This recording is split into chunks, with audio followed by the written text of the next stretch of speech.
Everybody good? Yeah. All right. Just look at him the whole time. Yeah, I'll just look at him the whole time, right? All right. My name is Clay Huckabee. First name C-L-A-Y. Last name Huckabee, H-U-C-K-A-B-Y. I'm the fire chief with the Buda Fire Department. We got paged at 11:58 a.m. this morning to a fire at 1500 FM 967, known as the Armbruster property. We have now labeled this as the Armbruster fire. Preliminary reports, some workers were on site and accidentally backed a trailer into a guide wire to a telephone pole. The telephone pole shook, some lines touched, threw some sparks, and actually lit the ground on fire and resulted in the fire here we're at today. We've had units from Buda, Kyle, San Marcos, North Hayes, South Hayes, Wimberley, and Manchac. Basically all the units here in Hayes County. And we brought in assistance with Starflight helicopter doing water drops, and our partners at Texas Forest Service came in to assist us today. Back behind us, the Texas Forest Service has got a UE helicopter on scene. They also have 2 dozers on scene that are cutting the fire line around the perimeter of the property. Recent measurements is we are at about 70 acres with about 5 to 10 acres still of active fire. We're going to call the fire at this time about 40% contained. But right now we're looking good with the conditions and the way things are developing. Any questions on that so far? So it's just in this area? Yes, the fire currently has all resulted on just on the Armbruster property. It's remained on that property. The road Dove Drive here on our west has served as a fire line break between the Coves of Cimarron neighborhood and the fire itself, so it performed as a good barrier for us with the roadway, as a barrier between the fire and the residential development. Are there any structures that are actively threatened? There's no structures actively threatened. In fact, earlier there was a media report put out that we had evacuations being ordered. That was inaccurate information that was sent out. There was no evacuations ordered, and that was just erroneous information that was put out. Do you know how this communication happened? I'm not sure. So we'll check back with our personnel here at Buda Fire Department and with Hayes County and just see how that information got out.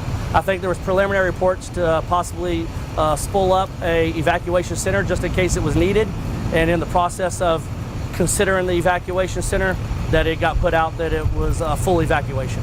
But it was inaccurate information that was sent out. With the roads being blocked off, some people look like weren't able to go back to their houses at that time, is that correct? Yeah, we're actually starting to work with the Sheriff's Department now and start to open up roads where residents can get back to their homes safely. So that church mentioned at first, is that just on standby? Yeah, that's a church that's on standby for our community, not for just wildfires. If there was flood development stuff taking place, that the church would be utilized as evacuation center. So as there was talks at the beginning about whether that was needed or not, it just progressed too far with inaccurate information. Can you talk a little bit about the difficult weather conditions we're seeing and how it may have affected the spread of the fire and the development of the fire? I'm going to bring in our partners at Texas Forest Service to talk all about that because these are the experts when it comes to wildland firefighting and providing assistance to the fire departments throughout the state. So I'm going to turn that over to them and let them answer those questions. Thanks, Chief. My name is Walter Flockey. That's F as in Frank, L-O-C-K-E, Public Information Officer with Texas A&M Forest Service. Can you repeat the question? Can you speak to how the weather conditions may have impacted this fire, whether it's the growth, the spread? Yeah, so around the state right now, in the state of Texas, we're about 99% of the state is in drought.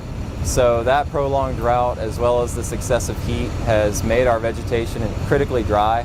So even on a day like today, where we don't have very strong winds or super low humidity, that fuel component is enough to create a large wildfire event like this one, just because our vegetation is so dry, from our finer fuels like grasses all the way up into our larger diameter trees. This prolonged drought and these excessive heat conditions just make the conditions critically dry and can cause a large fire like this. Was this fire in a spot where it was hard to get to today? Yeah, as you can see off to my left here, it's a very heavily wooded area. So fire crews, initial fire crews, our first responders out of Buda and Hayes County are able to make their way in with engines and with their hoses, but their hoses can only reach so far, and with fuels this thick, that's when they need support from aircraft and our heavy equipment like bulldozers. So that's why we're on scene now with bulldozers constructing containment line, and we're using the aircraft to get water on the areas that we can't reach. How much water is being used? That's a good question. I don't know the exact, you know the size of that bucket that they're using? Most of them are between 300 and 400 gallons. Yeah, usually in that range of 300 to 400 gallons, the buckets that they use. We have a helicopter here that was based out of Smithville that we've had staged for wildfires, and they've also used Travis County Starflight as well. Conditions are going to stay hot. Is the fire going to get greater, or is this pretty much as bad as it gets? We don't see any improvement. You know, there are fluctuations day by day with the humidity and the wind speed, but if we don't get wetting precipitation, then that fuel component doesn't change. We're only getting drier, and the drought only increases if we don't get wetting precipitation. So the fire danger may not always be very high or extreme because we might not have critically low humidity or high winds. But as long as we're not getting that rain, then the fuels are still dry enough to support wildfires. We've seen a few fires in the area recently, just in central Texas, and I'm sure across the state too, but at what point does the Forest Service get called, and how else are you guys positioning yourself to kind of be able to jump on all this? Yeah, so we're requested by the local incident commander, which in this case would have been Buda Fire. So they request us when the needs outseed the capacity of the local fire departments. Obviously, this is a situation where heavy equipment like a bulldozer is really needed to help contain a fire, and aircraft are super beneficial as well. So that's when we get requested to support wildfires. It doesn't have to be a large fire, but once you get those technicalities like the terrain, the fuel types, that's when we're usually requested. In answer to your second question, we've been staffing around the state basically the entire year.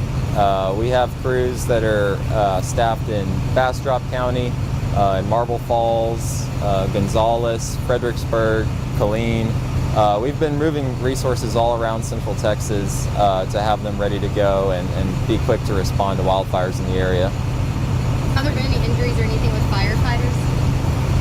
No injuries here. No reported injuries. What about the original worker who crashed into the pole?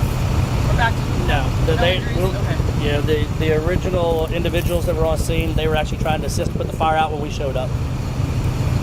And how many helicopters are being used, and where are they having to get their water from? There's two right now. What's the filling? The Cullen Country Pond, the Okay. neighborhood pond across the street. Cullen Country Pond. And how many planes were there? So right now there's one air attack reconnaissance plane that's circling the fire. That's basically a contact to help crews on the ground visualize what's happening on the fire. And they've ordered up 2 air tankers as well to put retardant on the fire.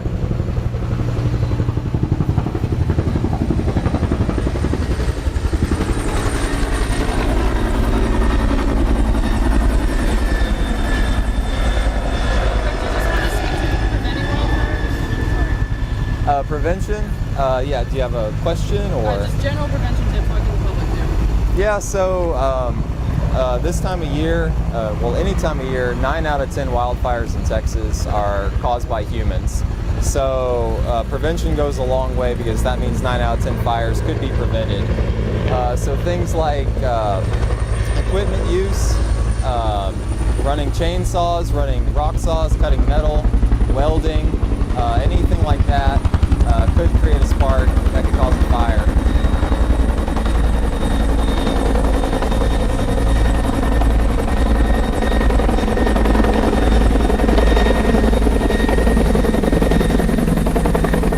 Good spot for a press conference. I originally chose this spot because there was no helicopters. The helicopters were over there. So can you tell me, have you guys seen more fires than usual this summer, and what's the anticipation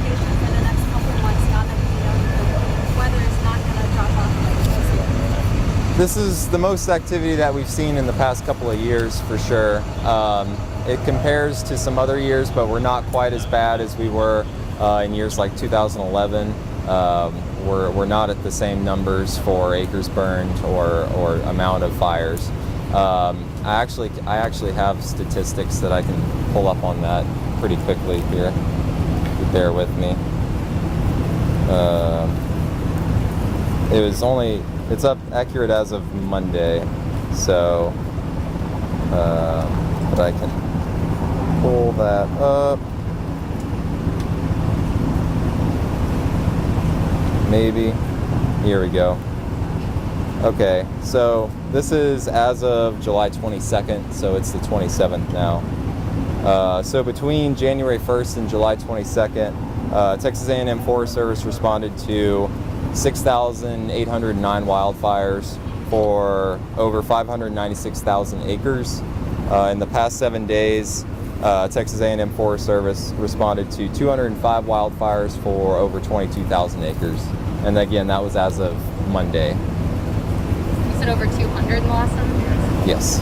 Yes, and yesterday around the state, we were requested to 15. And what's the outlook, would you say, for the next couple months again this summer? The national predicted outlook is showing fire potential continuing through October.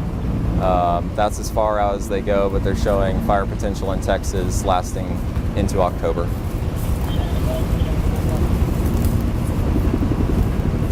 Anything else? Thank you so much. Thank you all. If you have any questions, let us know.